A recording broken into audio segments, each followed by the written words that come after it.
I want us to become brothers again like we used to be, and for us to find ourselves and bond with each other. Can we agree to that? Opinions vary. Welcome to Three Brothers Filmcast. I'm Aren Bergstrom, and I'm here with my brothers, Anders and Anton. My last name is the same as my brother's. And this month we're discussing Fede Álvarez's Alien Romulus and how it connects to the larger Alien series. And here we go. We've talked a lot about legacy sequels, aka requels, on this podcast before, and in many ways, Alien Romulus fits the bill. Set between Ridley Scott's Alien and James Cameron's Aliens, Romulus is deliberately constructed as a throwback to the original films in the series, with Weyland-Yutani synthetics and a ragtag scavenger ship crew who happen upon a wreck inhabited by xenomorphs. There's a fetishization of practical filmmaking elements, from the meticulous set design to the writhing tentacles of facehuggers and the endless goo of the aliens. There are even lines taken verbatim from the original films, and the ill-considered digital resurrection of a character from the previous films played by a deceased actor. At times, the film can be in bad taste. But if you're familiar with the films of Fede Álvarez, which include the Evil Dead remake and the Don't Breathe movies, bad taste is kind of part of the experience. While elements of Alien Romulus are of a piece with cynical Hollywood franchise fare these days, the movie is also something of a more modest throwback with clear genre aims and a surprising narrative economy. It's a disgusting splatterfest, the kind of late summer blockbuster that puts horror front and center, after many sequels and prequels that took the franchise in other, arguably more ambitious directions. Álvarez gives us several set pieces that nod back not only to the previous Alien movies, but also his own works and popular video games inspired by the franchise and the horror genre, including the survival horror game Alien Isolation. When characters, including Kaylee Spaney's Rain and her android brother Andy, played by David Johnson, have to sneak past a bunch of facehuggers, for instance, we're immediately reminded of the opening sequences in Don't Breathe, where a bunch of robbers have to sneak around a house inhabited by a dangerous but blind Army veteran. Later, a zero-G action sequence requires the characters to navigate around floating acid. The scene plays like a cinematic version of the zero-G sequences in the sci-fi video game Prey from 2017. And the batshit nuts finale, where Rain does battle with an alien engineer human hybrid, well, that recalls not only the grotesque monsters of the Dead Space video game franchise, but also the nightmarish finale of the Spanish found footage horror movie classic Wreck. So, Alien Romulus might be pro forma as an alien film, but it's also bold and freakish as a horror feature. It's a rare example of a cynically conceived franchise film having some genuine craft and a relatively bold approach, even if it doesn't really bring much new to the series. Okay, Ramblers, let's get rambling. Are you sure you want to do this?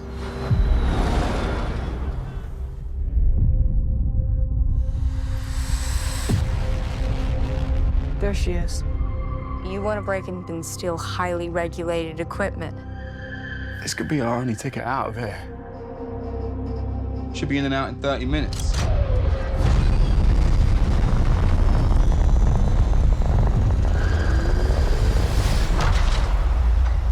Welcome to the Romulus Space Station. So, brothers, I don't actually know what either of you think about Alien Romulus. I saw it with some friends in a packed house after the opening weekend, and the crowd went nuts for it, especially at the finale when things got really weird. But to be fair, the crowd I saw with Deadpool and Wolverine with also went nuts for that, and so maybe like audience reaction is not really the perfect bellwether for whether a movie's good or not. So I'm curious what you guys think. Anton, what did you think of Alien Romulus? Is it a cynical franchise extension? Is it an effective freak show? Is it something in between? Well, perhaps appropriately for a movie named after a twin, I'm of something of two minds about it. And I think it's kind of both a capable legacy sequel and kind of also just an unoriginal sequel. It's the kind of movie where I like aspects of it. I think it's pretty capable. It's pretty exciting at times. It has good horror, good creeps. But at the same time, I found it fairly lackluster in terms of adding anything to the Alien saga. And I feel like when I think about Prometheus, which everyone ragged on for kind of being too different, but this movie Alien Romulus lacks any of the sublime or atmosphere that make Prometheus or even Alien Covenant at times more interesting to me. So it's the kind of movie where, like, overall, I liked it. It was good, but it's not great. And I don't know if I need more of these extensions of the franchise. Yeah, that's curious. Anders, what did you think about it? I might have liked it even a little bit more than Anton. I think he's mostly spot on with some of his comments. Like, I understand the people who see it as just a cynical cash in, why they didn't like those elements of it. We can get into some of those aspects, the callbacks, etc. But overall, I just as a a film set in the Alien universe, I really enjoyed it. I think it has really good special effects. I think it's it while it doesn't reach the sublime or mythical elements that Ridley Scott was obviously interested in exploring in Prometheus and Covenant, I do think that the film has some great atmosphere. Like, I love the idea of an abandoned space station, and I think like even like the setting of it on above the rings that it's going to crash into. I mean, it's contrived, but it just works as a sci-fi set piece, right? So, yeah, Alien Romulus doesn't do anything new with the series, but I really enjoyed it, and I could probably see myself watching this one again before even, say, Alien 3 or Alien Resurrection, to be honest. Which are the two that I actually haven't seen, Alien 3 or Alien Resurrection. But I guess on the positive side, like, I guess one thing I would say is that I appreciated that this movie, on certain more conventional levels, tells like a better horror thriller than Prometheus, in the sense that like there's aspects of Prometheus I love, but it's also the kind of movie where everyone just starts acting really stupid about halfway through the movie and always making the worst choice. In this movie, if you're looking for a movie that's just like, give me some effective thrills and scares, and some of them are very novel and interesting, right? Like the 0G, having to creep through and keep your body temperature down. All of that is inventive. So I have to give the movie credit for that. But would you say that the one thing that why that the criticisms that people act stupid in these movies kind of sometimes rings false for me is like people had that big complaint about Prometheus. It's like, oh, especially these are scientists, they wouldn't do that. I'm like, in this film particularly, while it isn't really interested in some of the larger thematics, if there is one area of thematic interest sort of percolating in it, is the relationship between humans and androids, or are these replicants from Blade Runner? I don't know. We'll just call them synths. Synths, yeah. I don't know. Synthetic humans, which almost all the films in the series have. The relationship between Kaylee Spenny's character and her Rain and her sort of adopted brother synth Andy, aka Android, I guess.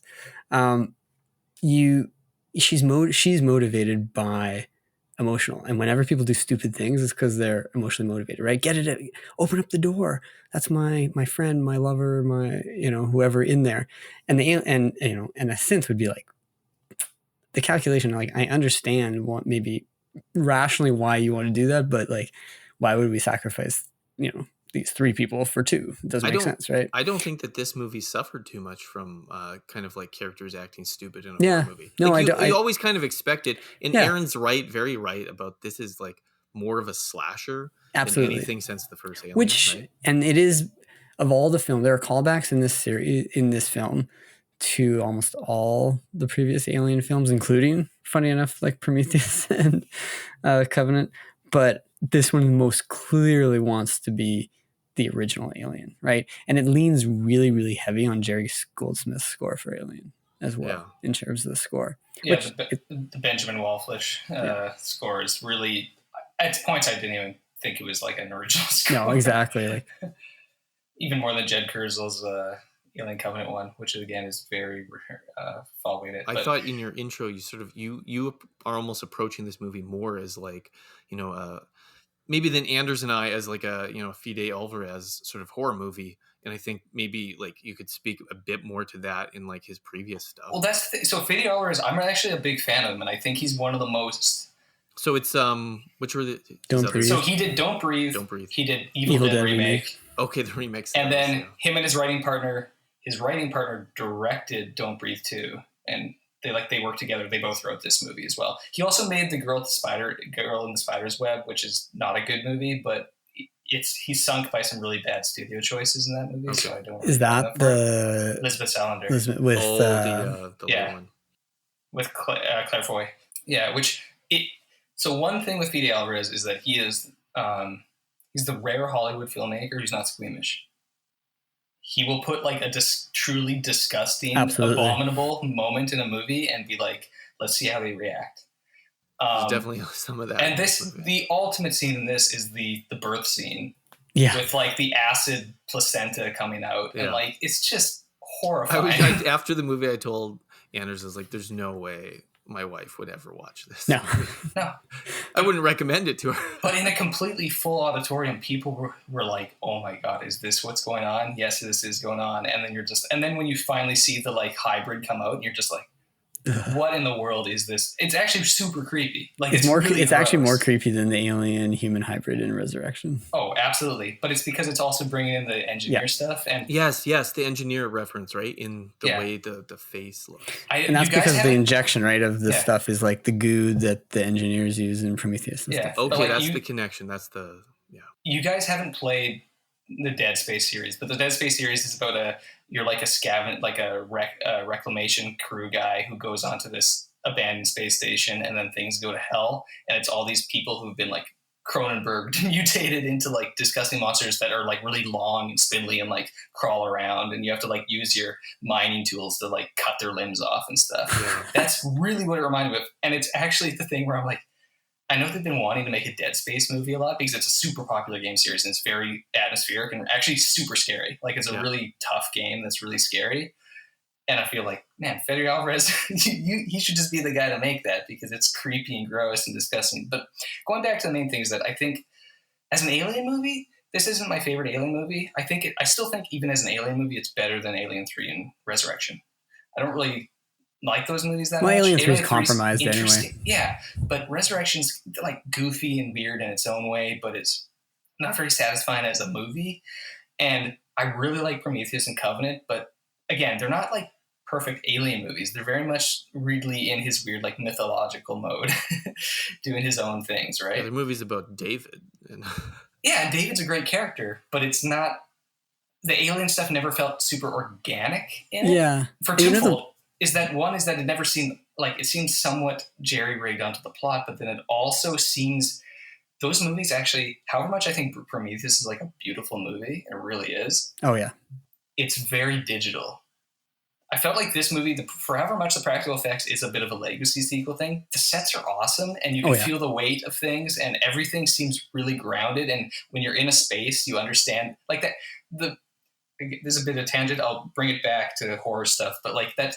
The most effective, I think, horror sequence in this movie is when the sister who's pregnant goes into the hangar bay and is like sneaking around in that big dark room, and you think the alien might be there, but you don't really know. Well, and it's a super simple sequence, absolutely. But it's actually like I thought it's not just like like the face hugger thing or the alien goo in 0G is more clever.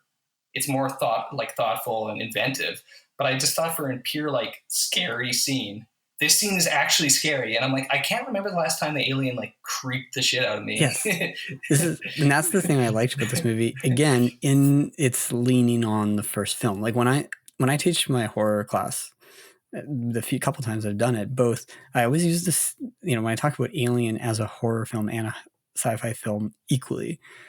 One of the scenes actually we analyze is the scene where Harry Dean Stanton goes in looking for Jonesy the cat in the hangar bay, and the wet chains and the stuff. It's like a haunted house, right? That he keeps going in, and he keeps being drawn deeper and deeper into that. And that sequence with Kay really, reminded me of that. Like it's more about like the shadows and the creepiness.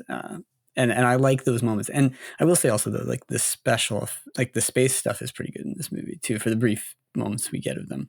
On an IMAX screen with the larger aspect ratio, it gives you a pretty good sense of scale, which I appreciate in space movies. I hate when they're like too claustrophobic. You have to and that's something Prometheus does really good, but like that openness of space Oh, there's that early shot in Prometheus of the Prometheus flying by the planet, and it's like so dwarfed by it, and you're like, whoa, that's really I also really like the way this leans on the first movie and these people who are just like workers, right? I actually found the whole stuff of like the indentured labor in the Weyland-Yutani Corporation kind of horrifying, and you can understand the desperation that these characters have. It's a very simple thing, just setting it up where like, oh, you have 5 more years of labor. You can understand why these young people would be like, screw this. We're going to take the risk and we're going to try to get out of here. A new life awaits you in the off-world colony. The chance to begin again in a golden land of opportunity and adventure. I like the mining colony. It's actually like, it's a brief sequence, but it's really evocative. And this is the thing that I like so much about Álvarez. Álvarez, as a horror filmmaker, understands that, like the 2 most important aspects of horror are atmosphere and tension, right? Like it's patience. You have to be really patient. You can't just like bombard this person or they're not going to be scared. You have to build up. And that's why the scene in the hangar I thought was really effective, because he's not even, it's a callback to the Harry Dean Stanton scene in the original, but he's not replicating it in a shot construction, or he's not doing the same thing. She's not looking for a cat. It's not that kind of thing. She's simply trying to figure out like a way out. And the use of the darkness and the shadow. I saw Shyamalan's movie earlier, a few days before I saw this, and I was thinking about the Shyamalan thing, like how good Shyamalan is at weaponizing off-screen space. And that scene is literally just such a simple thing, because he doesn't even need the alien in the frame to make it scary. And then the whole thing is that this is another clever thing I think he does, is that within the Romulus and Remus aspect of the movie, the fact that the movie mirrors itself, he goes back through environments and gives you a different scenario within that environment where it's like inverted. And so when you're back in the hangar, you have a repetition of certain shots of things crawling overhead, but then it's the hybrid doing it, the rain in the later scenes, right? And it's actually even creepier or grosser, I should say, where you're like, that is not an alien there. But like at its heart, this movie, it's too bad that you guys haven't seen Don't Breathe, because this movie is just Don't Breathe as an alien movie. Think about it. It's a bunch of stupid young teenagers who are reckless, who are desperate, who decide to break into a haunted house, and they find ghosts inside. And that's really all it is. Like, they got to get something in the house. So it's like, Don't Breathe. It's they break into the house, they're going to get some goods, and then things go wrong because there's something in the house they didn't realize. There's some secret that is not revealed. It's not apparent when you just know the blind man lives here. And so in this, we know that there's some cryo chambers in there, and we know we have this amount of time to get out. And so it's like, there's a clear narrative economy, there's a clear goal, which it's a bit of a video game thing, right? And a timeline. Yeah, that's a timeline, but the timeline creates tension. Tension's super important. And then the timeline gets accelerated. Yeah, but then it's just that idea of like, the characters are doing things that are reckless, but you understand the scenario that they're in, so that when they do quote unquote stupid things, it doesn't seem out of character. It's like you're in this situation of unknowns. You have an expectation of what is here, and then you're being bombarded with these unknowns, and they're just reacting then.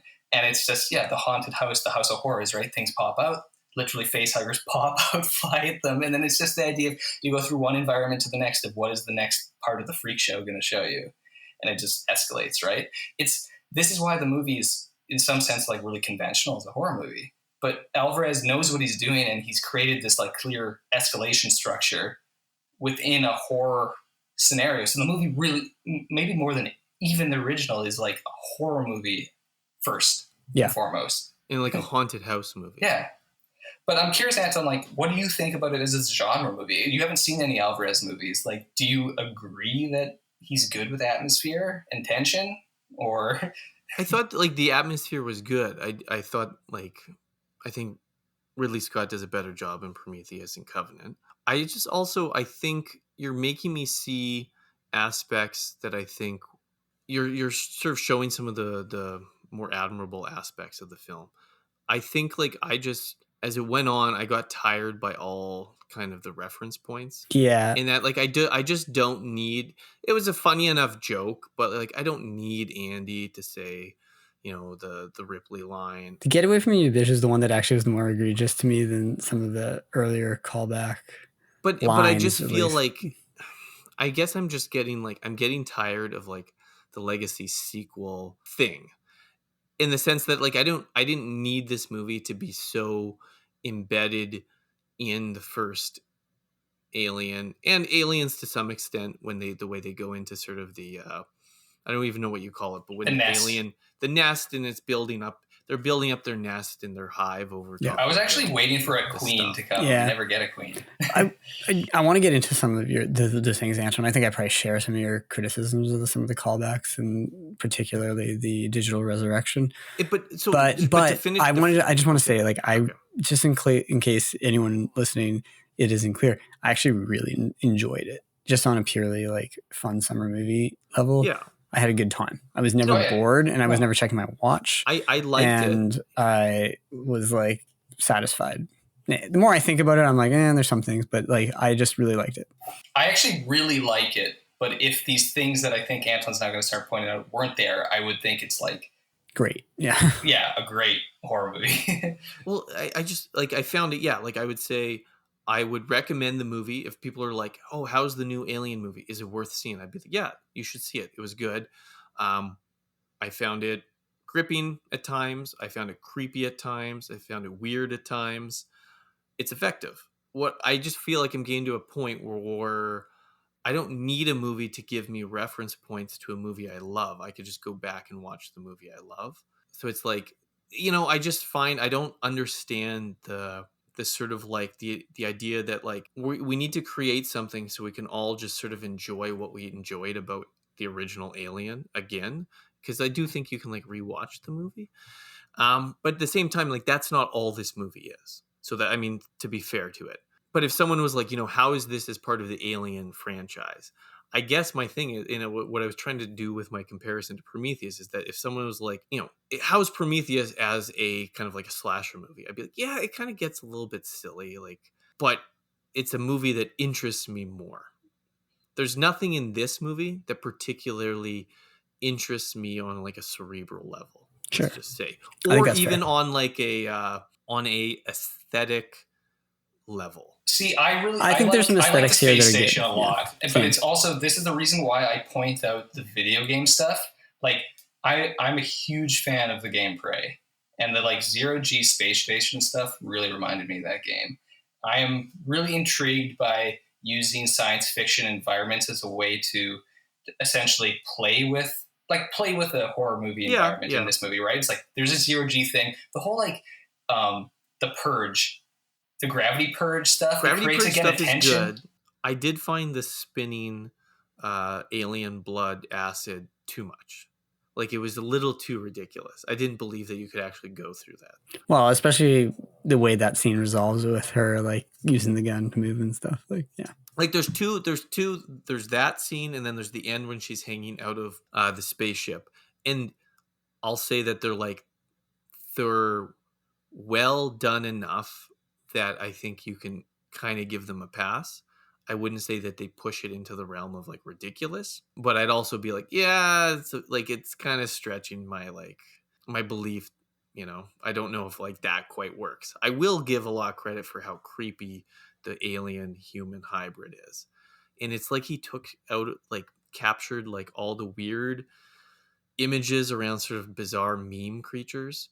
Like that people sort of like, it's Slender like Man and stuff. Yeah, a little bit of Slender Man, like other things, and sort of like merged it all in. So I thought it was somehow kept the like one of the things with the alien in the original design and Geiger and his design is that there's a really mechanical element to it, right? Like it's clearly the original actor, what he was like a super tall Ethiopian guy skinny guy who wore the suit. He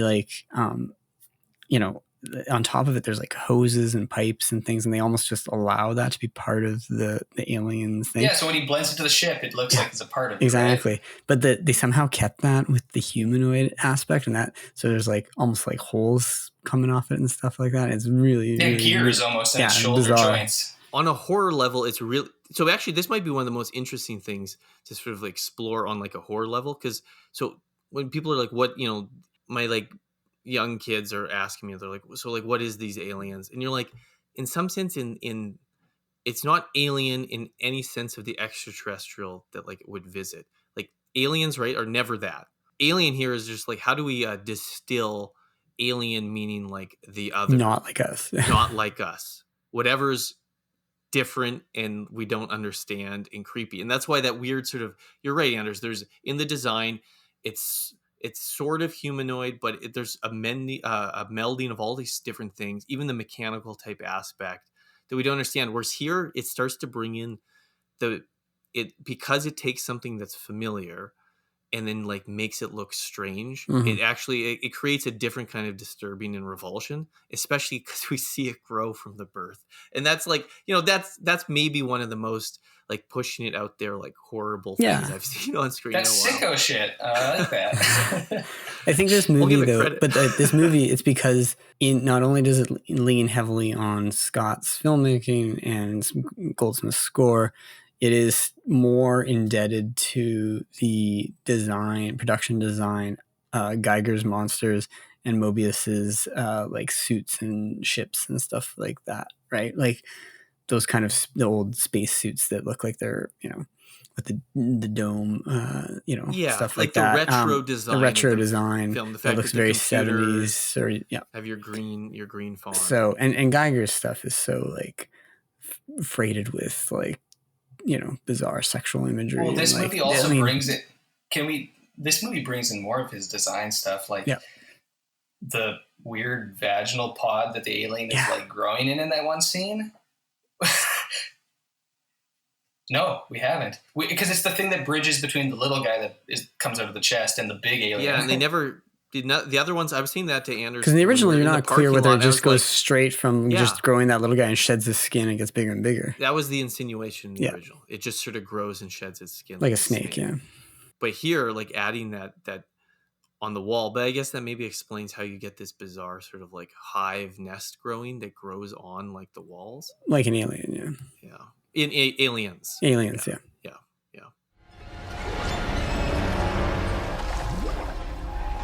What the f*** was that?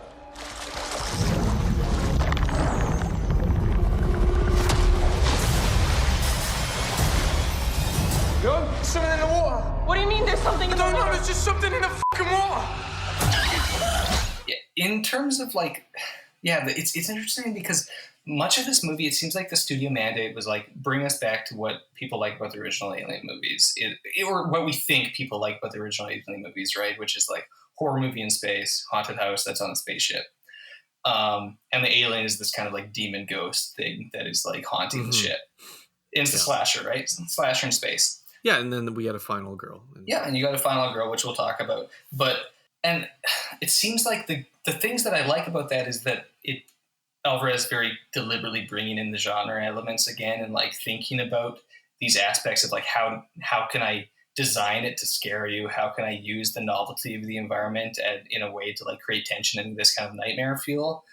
But then you also like even as simple as just really fixating on like the tensile strength of face huggers, like when they're trying to like force their way in their like down their mouth, like the one thing where it goes like halfway in and she like pulls it out and it's like and you see it come out of the throat and the amount of like saliva and mucus is pouring everywhere and you're like it brings the kind of like rape aspect again very to the front, which has always been there since the original, but it's making it like there's very visceral and scary in this. But then the movie also brings with it a lot of the stuff that I think I don't want to say it's not Álvarez and Sayaguis or whatever, like his partner or screenwriting partner bringing this in, but like the lines and then the digital resurrection of Ian Holm as Rook, which is really uncomfortable. And it's just like, you didn't need to do it. You could have any synth. I understand why they did, because they want to show that like they don't know that this is the same design as Ash. It's not a surprise for us. It wouldn't be. We would know this is a synth, so it's not like playing that. But then it's the like, oh, this takes place after, and there's the fact that it's a guy we know is a bad guy in a previous movie means that there's a nefariousness, so we don't automatically trust him as an audience. You know, if it was Bishop or something or some other type of synth, we would trust it and there'd be like a surprise element. And this is the only way I think they thought they could do it, but it sems in bad taste in like a way that I wish he wasn't in the movie. But also, like, why does he have to like even do like you have my, I don't believe in your chances, but you have my sympathies. Like, why would he say the exact same line? It's like, no, exactly, because it's not Ash. Well, there's too many of those beats in the movie, and that to me, like, you get like one. You get one. It's a movie that I enjoyed I enjoyed a lot of its manipulation of the setting. I think you're right. Like, so it has an interesting setting, and then we'll play out different interesting scenarios as we work our way along, and the mission's very clear, and we have the timeline. But then it's the kind of movie where, like, I knew that they were going to do, the sort of I don't know what you want to call it, but like the fake ending, and then surprise us at the end with more stuff, because this movie was so much trying to be like Alien that it had to do that. And it kind of was annoying, because you're like, I knew that this was going to happen. It wasn't going to surprise me. But at the same time, for some reason, I feel like there's a certain fan out there who wants it to do that, to repeat it. And this is getting back to your point about having the digital Ian Holm. What scares me about this, and like I always, as much as Rogue One has grown on me, I do not like the digital Carrie Fisher at the end. I will never like that. And what it is here, it's sort of, I think the digital Ian Holm really summed up for me that it's like, it creates this bizarre sort of like nightmare scenario where essentially, to placate fans, we could just have like the digital version of dead people playing on forever on our screens. And you're like, is this like, I'm just blame sort of the like, fans. I do blame the we fans a lot. shouldn't have like, it felt wrong that you're just like, this guy's dead. Like, he doesn't need to come back. You could have gotten Michael Fassbender and like, or, if you wanted to have a reference, you could have done it in a different way. Lance Henriksen's still alive. I don't understand why anyone wants that. David actually would have been the correct choice, I think. It will give us a forward nod if this is taking place in between the two. And again, I'll say I was remember, a bit Prometheus is unclear about before. when it is. But Prometheus is before. Yeah. Them all. So, but what I mean is, like, if this movie wanted to have connection points to Prometheus in Covenant, and like it has them in certain ways, but you're like, so why not just have them in that? Maybe they couldn't get Fassbender, he didn't want to do it, but you're like, it just seems to me it's like one of these choices where I'm like, who in the process, like, is it the director? But it's probably a studio exec. I don't know. Who is it who's just like, do you know what we really need? We just need to have a digitized version of like Ian Holm. Like, who says that? And who's like, yeah, that's a great idea. There's all sorts of other storytelling things. I'm just at a point where I'm like, can we just have a moratorium on this? I hate it. I don't want anyone doing it anymore. It also becomes a bit of with the AI stuff.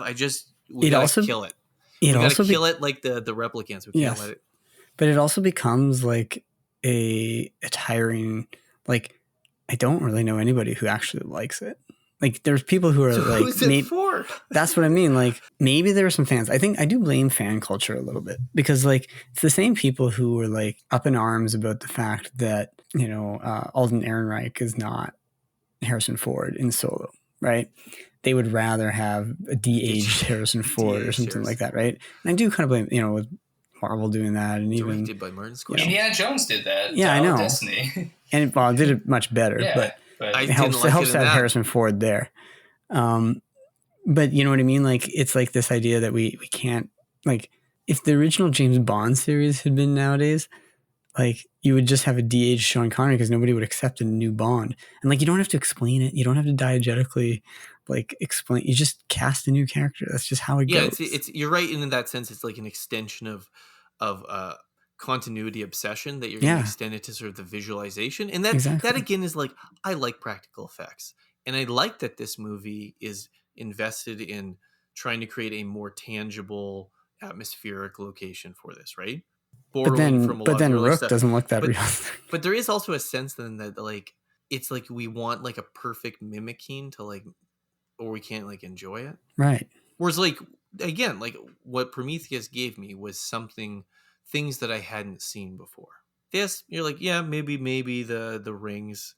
Again, it's a good setting. I don't want to knock it too much, but there's actually, and I want to say the young actors are good. So that's why it also annoys me to like have to resurrect a poor, great dead actor. Yes, like just Kaylee Spinney's good. She's better in this than she was in Civil War, I think. So before we get into the acting and the characters, because we got to talk about like the synth Andy, David Johnson's Andy, and but like I just wanted to, like, to me the opening really sums up this movie, what I like and dislike about it. I thought it was a really neat idea to sort of like they're going to the wreckage, they're pulling in the thing. And it's one of those, like, it's pleasurable because it's like, there's this suspense of like, we know where this is going, and it's going to be the revelation that they've collected the alien and giving us the, what would you call it? The negative space left inside the opened up shell that gives us the shape of the alien head. Like, that's all satisfying. But the fact that that scene had to sort of, I don't know if it's actually the music, but essentially rely upon 2001: A Space Odyssey music to create the effect makes me feel like it sort of sums up this movie. I was like, this is capable, this is well made, but it has to borrow and at times even sort of pillage the past in order to be effective. So it's like, it's one of these movies that I call they're playing in the ruins of the franchises, right? Like the great image is Force Awakens, which I rewatched this summer, but we're literally crawling inside an old Star Destroyer and pulling out the parts. Everything franchise-wise, we're still stuck in this. It's just everything's in the desert ruins, and we're always just taking the pieces and making a new thing out of it. Yeah, no, it's true, and it's why if you look at them, if you examine the movie on a deeper level, in some respects, it's like, what is it really bringing new in terms of thematics or like approach? It's more of it's going back to basics and then taking it a different direction, but it's weighed down somewhat by some of those creative decisions, whether they are, you know, the filmmakers making those decisions or the studios or whoever. But there are elements of the movie that I like, and I actually possibly prefer to Prometheus and Covenant, if looking at more recent ones. And I think one of them is Kaylee Spaney's Rain. Because the thing with Rain is that Rain is the final girl, but she's actually a lot more like Ripley than the others, because she's like Ripley in the original. She's not trying to be a tough badass. She's literally just a person who's like very pragmatic and clever, but very loving. And that's really the thing. She's final girl, but she doesn't veer into being total kick-ass girl. No, she never becomes kick-ass. Like do everything. Even when at the end when she's hanging, she's like barely able to do it, like hanging on. And that's why bought Ripley, the whole character. So that's why Ripley's good in the original too, right? She's just a crew member. Just a person. Remember that Ripley, when they wrote the script, they're all gender neutral names for all the crew. Brett, Ripley. But even in the second one, people have this bizarre idea. Like you go back. She's not a Marine. she's not some space Marine. But she's a great character, and she uses the lifter because it's the thing that she knows to do, because she's not trained to fight. She's a worker. She's the manual worker, like the trucker, space trucker. So she's like, I'm using the equivalent of a forklift to get you. Yeah, and so like I like Rain here. I think Kaylee Spaney's a good actor. I haven't seen Priscilla. I know that's kind of like the thing that she puts her, you know, people say she's. I should probably watch that just because Sofia Coppola. I didn't entirely like her in Civil War in the sense of like, she looks extremely young. I have no idea what her age is, but you're like, I don't like, but like she's like 27. That's how it goes. She just looks really young. I know, but like I don't. For some reason, Civil War, like I didn't love her character. Here.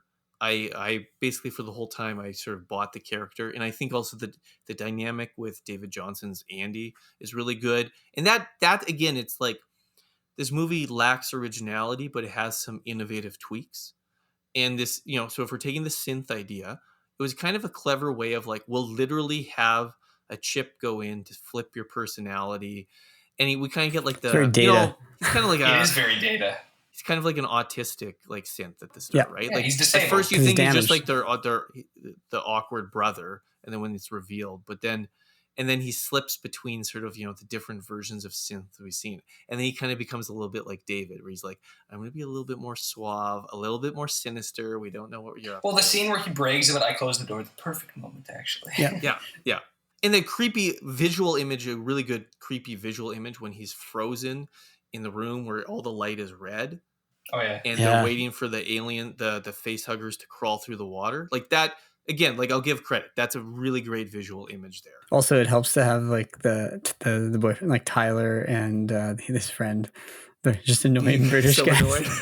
Yeah. Little like hooligan pieces of shit with their blonde buzz cut hair and like just annoying acts. You just want to slap them. And honestly, this movie's hilarious because in many ways it is the Gen Z alien, right? You got all these young people, and it's just like you and your stupid baggy clothes and androgynous haircuts just being jackasses. But there's young also people- there's some good economical character building, good. which is a throwback to the 80s, like the way like when they're taking off and he does like the Yep, sort of the cigarette trick thing. with the cigarette thing. You're like, that tells us kind of everything we need to know, to know about this that guy. Yeah. And that's like a thing sometimes movies are lacking today. That economical like 80s, 90s revelation of character. But I also like however much some of those characters, like I laugh at elements of them, like I think they're all quite effective as characters. And again, They remind feel me like of the original folks, characters and not like the same thing they're over and over types again. in the way that like when I'm reading a sci-fi book, or characters are types, or like an old horror movie, they're types, but not in like a bad way. It's more of like, I get you, I understand what you're for, I understand. And actually, I thought that interrelationships and just the little things like the fact that Kay's pregnant, right? Or the fact that like Navarro has like a very clear sense of like, this is this, and she's like really put as like stubborn right off the bat. Yeah. So like the fact that she's got the face hugger and David and Andy's like, you can't let her get back on the ship. Like there's something inside her. And actually, I love the foreshadowing with the X-ray yes, thing. no, exactly. This is why I like Álvarez, because he understands how to set up things so he can pay them off in a horror sense later. Because and we all know what's going to happen once you show it. This chest Dramatic irony. This chest burster is like really disgusting. Like the chest burster in the original movie is never going to be topped, but the chest burster in this is really gross. Álvarez knows how to bring like the goo and the blood. And to not the way he in terms of even like shot construction, it's always very you see it all. Yeah. He actually rarely uses close-ups, which is one of the things I like about him, but it's partially because his camera, he really likes Steadicam, but he likes Steadicam within like a cowboy shot, and he will kind of like move it slightly to keep that sense of like geospace, because he uses that really, really effectively in Don't Breathe. Like, you gotta watch Don't Breathe, Anton. You gotta I might watch them both for Halloween this year. And Don't Breathe 2 has truly one of the most, like, when you figure out what the actual plot is, one of the most like revolting, like truly like despicable character reveal where you're like, that's what this movie's plot is about. I'm also really curious because disgusting. Stephen Lang is so great in Avatar. So He's really good in them, but he's doing this really soft voice, but he's like killing guys and stuff. What I'm saying is in Don't Breathe, he really, so the whole thing in that movie he does, it's so clever. It's like but it's also so basic. It's not like he's the first person to ever do it. It's, you know, Stanley Kubrick did in The Shining or not, but he has the characters go through the whole house, every room, check it out, and you see him sleep in the bed, and you see every room, and the camera just drifts with them in a Steadicam, like unbroken. And so now you know the whole geography of how every room connects to every other room. But then you also get this sense that like the Steadicam creates this sense of almost like voyeurism of being watched, which makes you uneasy, so that even when you go back in the room, the camera almost takes the place of whatever the like killer or the like external threat is. And so it becomes that like, you know, almost Giallo style of like it's hiding and watching you from the bushes or watching you from the building. And the camera now is in place of the killer vis-a-vis the viewer. So the viewer being able to witness something is the threat to the character within the scene, right? And he does that here in lots of moments. I would say the maneuvering through the face huggers in the like heated temperature silent room, he does a lot of those wide shots so you can see all the screen in the background and you get that sense.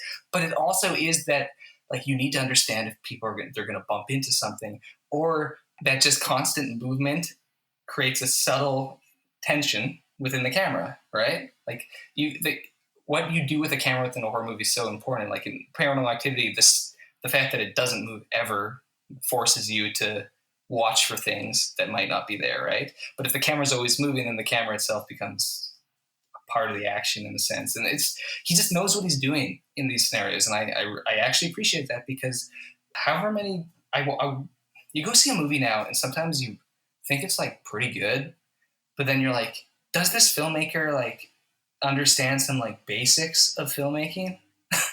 Like you'll enjoy the movie or you'll enjoy a performance, you'll think like a scene is meaningful or something, but you're just like, do you know how to move the camera A to B and have your characters go C to D and like make those work in unison? And then like to actually create your intended effect, or are you just doing close up, close up, close up, close up, close up? Most people are just doing the close up. They just shoot coverage. So the control over your actual space that you're then shooting is not, it's definitely not like a common skill anymore, it seems to be. Wait.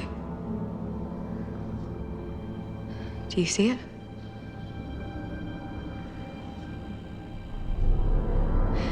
There. Fucking thing's hunting us. Right. New plan. Maybe like as a way to talk a bit about also the franchise, but one of you was saying that, right? Like the synths are always the most interesting characters in these films, maybe with the exception of Ripley. But and what do you think about that in this movie? Like, do you think Andy is one of the more compelling characters?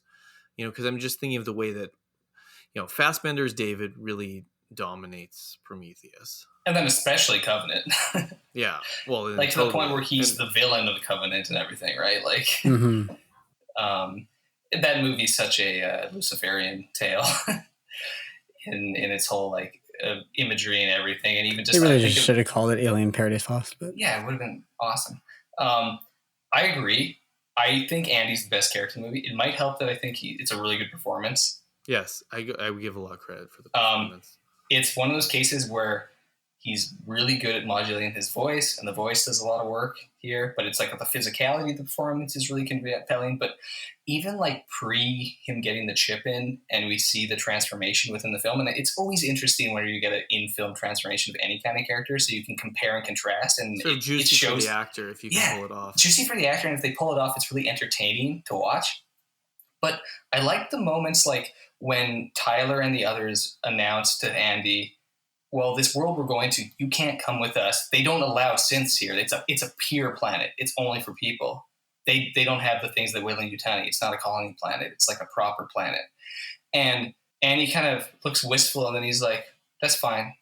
Whatever's best for Rain. And there's actually like a thought there. It doesn't seem like he's just going to programming, right? It's like, he seems like he's considering, it's like, what is my life on this mining planet?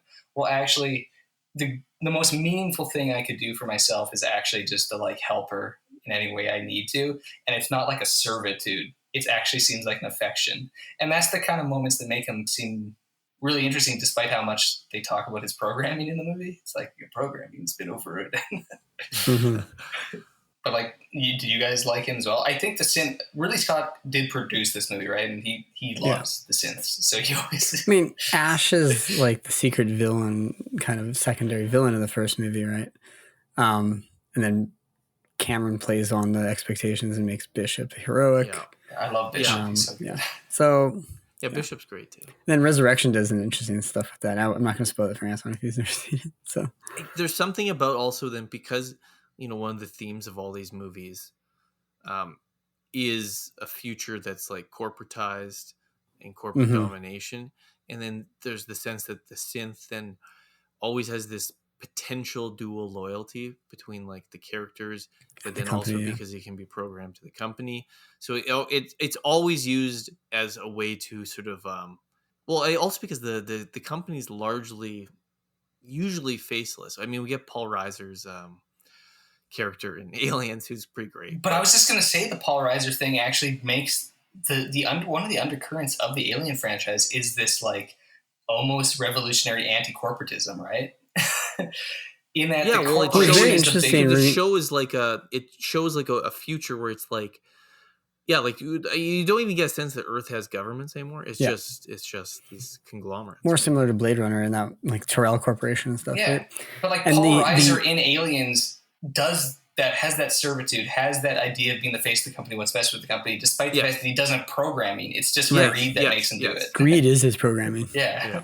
The other thing I was interesting was watching it because the day before I had watched Paul Schrader's Blue Collar, and so I was just like really like attuned to like these characters who are like desperate, and they're clearly have these like anti-company, but at the same time they're ultimately like looking out for themselves, right? And it's like your dual loyalties to between your friends and like what you want to get out of, and there's that line in Blue Collar where Yafikado's like, and that's exactly what the company wants, to keep you on the line. They'll do anything to keep you on their line. They pit the lifers against the new boys, the old against the young, the black against the white, everybody to keep us in our place. I mean, can't you understand that? This movie's like that because then it's also like like they're Navarro all and like her guy. They're not. They all have. It's a reasonable goal to get off this awful mining planet, but it's like they're all like, we just got to do whatever we got to do. And they're at one point like Navarro and Bjorn are like prepared to leave all the rest. Yeah, they're gonna abandon them. because they've calculated, like, they're like, this is our best play. So it's just, they're out. It's it's the Western, like it's like the like frontier. Everyone for themselves at the end of the day if they need to. But then that becomes the character dynamic that's set against is Rain's feelings of like connection to her synth brother, basically. Is the counter. But we also get there's some of the other relationships that are built up, right? Like right, the people who can be more human. I also, but compassion, it's the dual aspect of compassion, because it does make you against the most formidable creature. On a character, well, exactly. That's the thing, is that it has no compassion, no love, blah blah blah. Yeah. The xenomorph lacks all the qualities that are actually essential for humanity to be humanity, and then this movie makes it clear that you survive if that's the ultimate thing. Is that like if you like. Rain goes back to get Andy. But also in this movie actually makes me like some of the thematics a little bit more, which is that the xenomorph lacks compassion and all those elements that make us human. It's basically like a virus or something. Yeah, cold, calculating, no remorse, no whatever. The famous Ash saint. I admire its purity.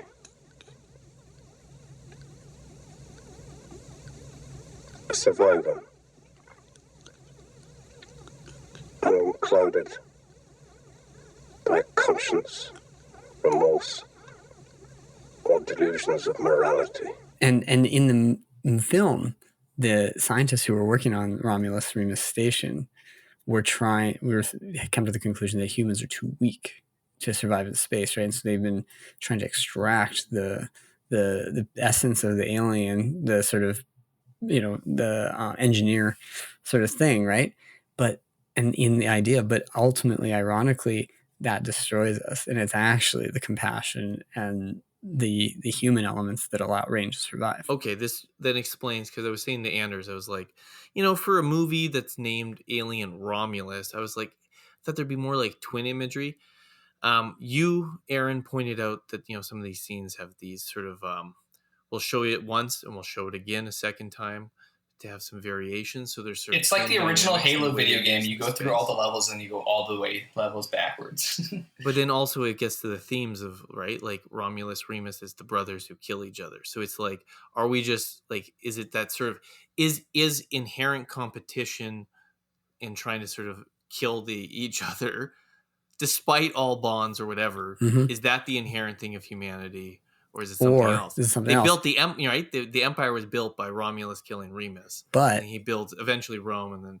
But this posits though that if that's the case, then the alien is better than us. Yeah, but then also we see the dark parallel in all the alien movies between the ruthlessness of the hive structure of the alien and the corporation, and then the corporation, and then so it's like the figures who in the different ones stand against it, and like in the first Ripley. And then especially in Aliens with James Cameron, the romantic, the fact, like Ripley's sort of motherly aspect is like the thing that stands against that. In terms of the overall series, so Anton, you haven't seen Alien 3 or Alien Resurrection, but...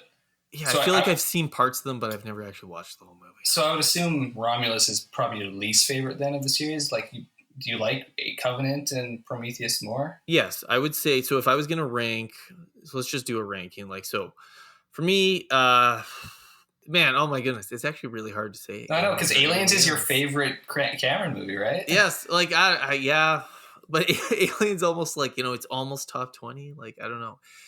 First Alien's so good. Okay, at this moment I can't even decide. But Alien and Aliens are great. They're masterpieces. They're 10s. They're fantastic. All-timers. I like Prometheus and Covenant. Prometheus, then Covenant, and then probably this one. But this one still gets like a thumbs up. Covenant I thought was like insane, but I liked how like insane it was. Like at the end, there's just some stuff in that movie there. It's insane in a way that's not like just sort of the novelty of an action sequence, but rather just like, okay, I guess we're having, it's, I don't know. He's playing the flute with himself, and it's like a seduction like scene. That. Lots of Michael Fassbender running around in a brown cloak, and you're like, yeah, exactly. There's things you just don't get in other movies. That's why I wrote my review. And then him positive review of genociding it. the engineer planet. And you're like, what? Things like that. Like they're just bizarre. Like, and then but Prometheus is the one that has the between that and Covenant. Like they just it has such great. To me, it's a movie that's like it's sublime at times. It taps into really fascinating, deep themes, even if at times I think it's goofy. Yeah, but yeah, that's actually one thing I is really 5. like about Prometheus compared to the rest of the series, because it is the one that stands on its own the most. It's not a prequel; it's more of like a spin-off set before, right? And it's the fact that Prometheus it has a really good original score that doesn't rely on the Goldsmith at all. It really creates its own themes that like work really, really nicely. The Mark Streidenfeld, and you got a couple Harry Gregson Williams themes in there, and I love him because his Kingdom of Heaven score is like one of my favorite scores for a movie. One of the really Scott's best movie, but the blasphemy in here. We'll get to that on the Gladiator podcast. Yeah, coming up but in December. Prometheus, it really does seem, and I'm super ambitious, and the person that is also like puts his stamp on it, and it's not really Scott. It's the Damon Lindelof score as well, or a script. Like he does put a lot of the stuff that his existential, philosophical, spiritual questions that you find in Lost and The Leftovers. They find their way into Prometheus in a way that you're like, Alien Covenant is very much a Ridley Scott, the cynic, the nihilist movie, and Prometheus is the hybrid between the cynic and the romantic. All right, this is where I'll do my ranking. Andrews loves Covenant. I love Covenant. Covenant. I think. Well, obviously, I will say I give a slight edge to Alien over Aliens if I'm ranking my all-time favorite movies, just because I think the atmosphere and everything and doing it first, and it's just. I've now watched it because I always teach it. I've watched it so many times. Like I can like close my eyes and almost like watch the movie. Aliens is like one of the great sci-fi action movies of all time. The set design, the acting, the characters. It's so exciting and triumphant. Then I'd probably go Covenant just because of all the insanity that you said. Like there's just no movies that do stuff like that nowadays. I really like Prometheus a lot. Like it's just a shade below in the same way that the first two, in the sense that I appreciate Lindelof asking questions, but I think sometimes he asks questions, and I'm not saying I need answers, but like all the time. But he has a tendency to like the asking of the question is not in and of itself always profound, and that it sometimes becomes a little bit silly.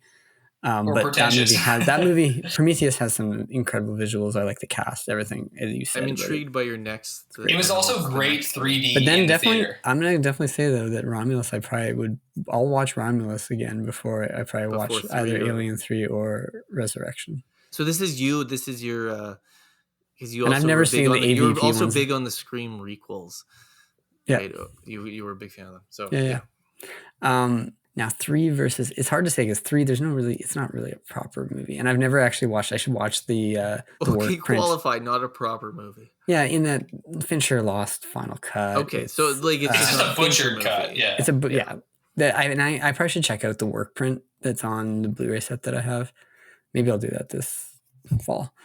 But at the same time, I'm like, I don't hate everything. Like, there's some really cool atmospheres. I mean, you get what's his name from Game of Thrones, Charles Dance. Stuff like that. The whole Prison Planet's sweet. Although I'm always intrigued. Pete Postlethwaite. Yeah, I know. It's such a great cast, right? Like that's what's. It's also got the funniest scenes where they're running. Where it's the only movie where we get the medium-sized alien, where it's between the little guy and the big guy. And in the scenes, they dressed up a greyhound in like I was gonna say they look like dogs. And they dogs, just burn, and it's all these ridiculous, almost like Terry Gilliam style shots of like that movie the guys is very going like running down hallways, and the aliens like the shaky camera. It's very sweaty movie. Lots of guys. Alien 3 is very Gilliam-esque. I'm always curious about the fact that the original. No, I need that. I need the original one day. The William Gibson set on a wooden space station. Oh, yeah, and monks, not prisoners. Yeah, monks. Exactly, monks. A wooden space station. Yeah, that you can read the screenplay. Yeah. And then also Hicks is the co-lead. And I don't I think Resurrection is not a good movie, but there's stuff in it that I still like. Again, Jean-Pierre Jeunet is an insane madman, Frenchman. So, there's some like stuff in there that's cool. I actually think Winona Ryder's good in it. Ron Perlman. Yeah, Winona Ryder is basically the lead character in that movie. Yeah. She's pretty good. Yeah. And, Ron Perlman, it's good. Resurrection's 95? 97, I think. Yeah, 97 or 98. Oh, it's later. Okay. And it has a lot of, it's an early Whedon score. He wrote the script. Oh, is it Whedon? Oh, so it's got the quips. Yeah. So I put it last of them probably if push comes to shove. But I'm just saying there's, even in that movie, which I think it's to me, it's like a 2.5 star movie out of 5, right? Like it's like there's stuff in there that I kind of like, I'd watch it again. Sorry, wait. Yeah, done. Okay, stars. I was like, wait a second. You're like, it's a 2.5 out of 10. You're like, but I watch it again. No, 5 out of 5. Okay. Like, meaning it's not a good movie, but I think there's intriguing elements that make it not completely worthless. Yeah. Like, and I've never watched the AVP movies. Maybe I should watch them. Yeah, we were discussing whether like that they count. I have no idea. I think they like have too different of a mythology as far as I understand. I was saying to early Anton, fan service right there. Yeah. Like, no, but I was saying to Anton that the AVP movies are kind of like the Freddy versus Jason, where Freddy versus Jason is a Nightmare on Elm Street movie. It's not a Friday the 13th movie. And the AVP are Predator movies. AVP are Predator movies. Yeah. Also, which one's set in Antarctica? Is it the first one? The first one. And I should watch it. Is that kind of like... It's a Paul W.S. Anderson, right? But is it trying to rip off like Lovecraft, like at Mountains of Madness? But also, that they're basically, the idea for Alien vs. Predator all comes from the Dark Horse comics, right? And there's Alien Dark Horse comics. I've never read them, but I should. Dark Horse comics are sometimes pretty interesting back in the day. I like Dark Empire too. So good. Luke and the Star Destroyer stuff, the Super Star Destroyer, so cool. AVP, do you guys remember Christmas 2006 and getting the trailer for AVP Requiem? And it was like, or 2007, and it was like, it's the Silent Night or Holy Night or whatever, and it's just shots of like aliens and predators murdering people. And I remember we saw in the theater, I think Mom was at the movie or something, and it was just like, this is the most blasphemous thing I've ever seen. And it was in my mind, it's like, yes, but for other reasons. No, I don't actually recall that trailer. It's one of those truly. No, I've seen bits because Keegan really enjoyed them as like trash. He just enjoyed them. They were Paul W.S. Anderson movies, right? Did the first one, not the second. Okay. Yeah, so the first one, I'll have to watch. Second one is like, even people who like the first one don't, I think, like the second one. So Aaron, wait, where would you put Romulus then? Yeah, so my ranking's pretty similar to Andrew's. I think Alien is the best of them. Aliens next. Prometheus and Covenant, I juggle between them because I think in some ways Covenant might be the more like movie that's like of a piece with itself. It's not like pulled in different directions.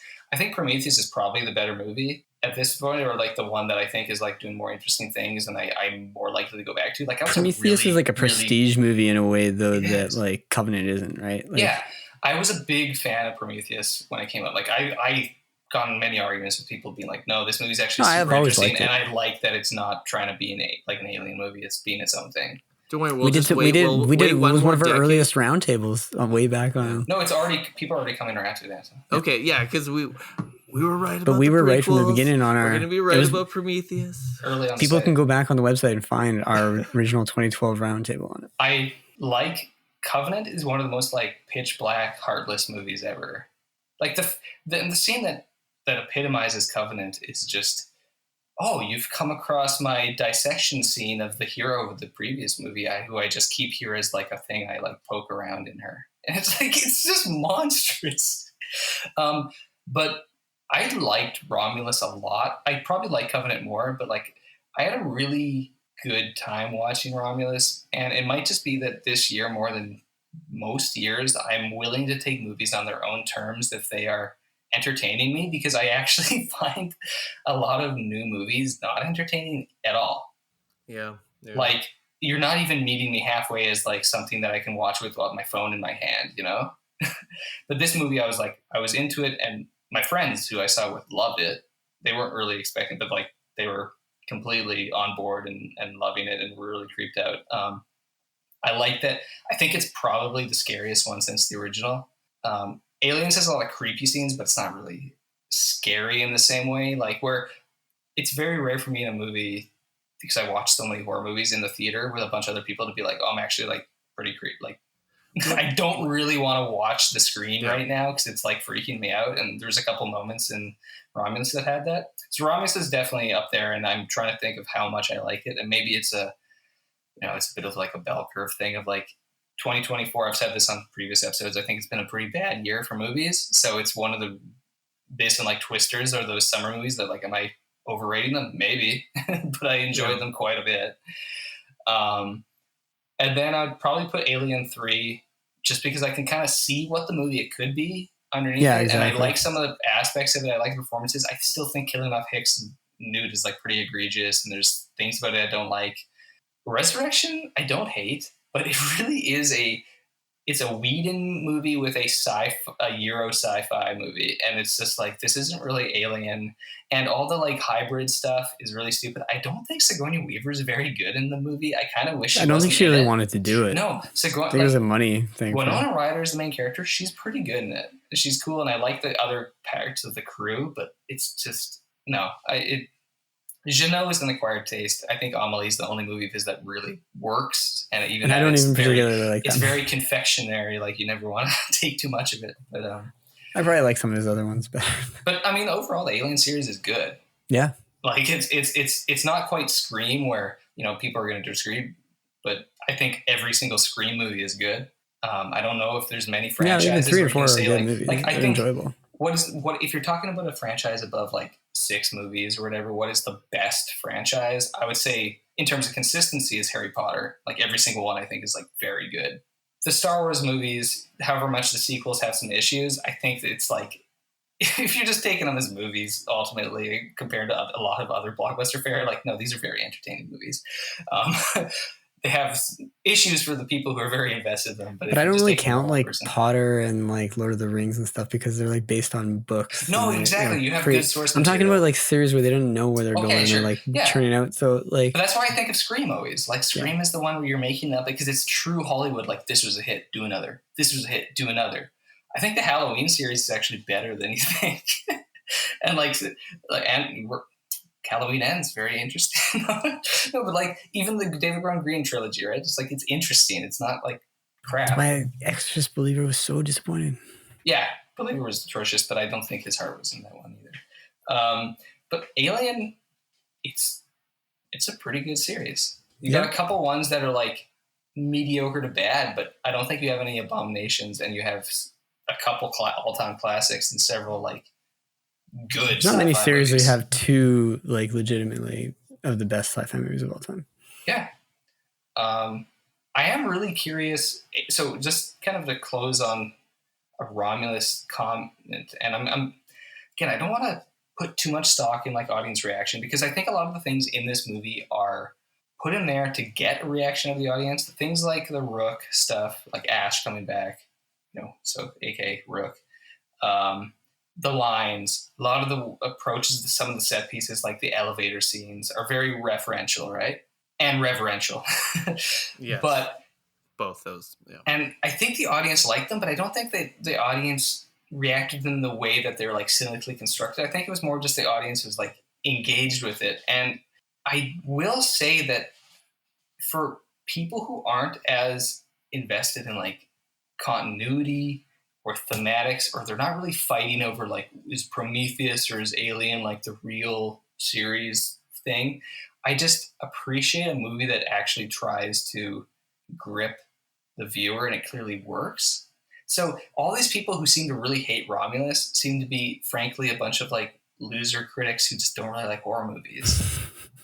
And like, these are the same people who saw the Don't Breathe movies and think they're like bad. And I'm like, is that just if you don't like the Don't Breathe movies, you just don't like horror movies. Isn't just like every horror movie like badly rated, basically? Yes, but there's a lot of bad horror, but there's good horror. Yeah, but like, the I stuff just feel that like Álvarez does. If you take any genre, you go on IMDb or whatever, you're like even like a good horror movie is like a 6.5, unless it's like a all-time widely recognized masterpiece. They just rank so low. Yeah, and I guess the thing is that I don't think Alien Romulus is doing the kind of low-hanging fruit horror movie approach of like, it's just giving you the bare bones splatter, this, that, let's hit the paces, let's hit our marks and let's go home after 90 minutes kind of thing that a lot of horror movie fans will like. But I think a lot of people, like, go back to what you're saying, a lot of people just don't like certain genres, and they're not fair to them, because if they want to say that most horror movies are crap, it's like Sturgeon's Law about sci-fi, right? Where the theater surgeon was asked, 90% of this stuff is crap. And he's like, 90% of everything's crap. Like, there's good stuff, but there's good stuff everywhere. No, but I guess, again, this is maybe more critiquing the critics than critiquing the movies. But, like, these same people who rip on this will go see some maudlin indie progressive movie and just, like, weep their eyes out and think it's the greatest thing ever. Or they're going to watch whatever the HBO or FX or something. No, but every TV show is rated 9 or above. Exactly. They're going to watch a TV show and they're like, this is like a truly great show that's showing that like the great cinema is on TV. And it's like, what are you watching? Like, it's not cinema. There's like maybe one great TV show a year now. Like, it's just, if you like horror movies, I actually think you're really going to like Alien Romulus. And if you like alien movies, you're probably going to mostly really like it. Yeah. And I think your issues with it might depend on how much you have a appetite for which type of alien movie you want to get, or the idea of like Hollywood franchise manipulation. But I genuinely think this is like a very effective movie, and I also predict that we're going to get a sequel. Well, it sounds like they got a TV show in the works. But I mean like a Kaylee Spaney sequel. Oh, okay. I could see her and Andy in another movie. It'll be Scream 6. Yeah. Well, think about it. They're in cryosleep. What if they run into something out there? But what if it's not necessarily just an alien? You know, it could be a Weyland-Yutani ship, and then that goes somewhere and forces them onto a colony planet, and then you go there. Hey guys, give me a call. I can write this for you. Yeah. Or they're going to put the aliens on that planet that they're going to. On the ideal pure planet without. Yeah, that'll be interesting. Actually, that would be an interesting movie. Is that if you go to a pristine, properly working colony that's not a hellscape like in Aliens, and you bring an alien into that scenario. Essentially, you'd have like an alien in a Predator, say, like lush environment. We've never seen an alien in a functioning like society movie. Or in a nice environment. Yeah. It's always like the most hostile. A daylight alien movie. Daylight alien. See that alien walking around? We're going to be workshopping this one, folks. But, we're going to get out in touch with Fox Disney. Or Disney. Fox doesn't exist, man. Sorry, 20th century Disney. We'll get me Iger on the phone. Well, thanks for listening, folks, and we'll catch you on the next episode of Three Brothers Filmcast. Goodbye, Mr. Bond. I bid you farewell.